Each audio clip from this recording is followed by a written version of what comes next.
पुणे जिल्हा त्याचं यजमानत्व स्वीकारणार आहे आणि पुणे जिल्ह्याच्या यजमानत्वाखाली आणि गुरुवर्य वारकऱ्यांच्या गळ्यातलं ताईत प्रेममूर्ती ज्ञानेश्वर माऊली कदम छोटे माऊली यांच्या मार्गदर्शनाखाली 9 मार्च ते 17 मार्च भव्य आणि दिव्य स्वरूपामध्ये गाथा पारायण सोहळा तथा कीर्तन महोत्सव संपन्न होणार आहे।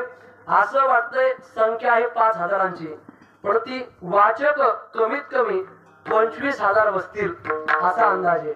आणि शेवटी काल्याच्या प्रसादासाठी 2 लाख लोक येतील। किती? 2 लाख। एवढं मोठं नियोजन आहे।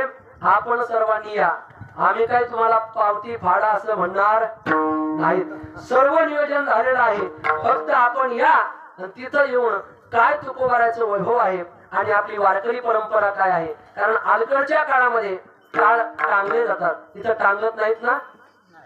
टाळ कधीही टांगायचा नाही, टाळाला गादी असावी, आसन असावं।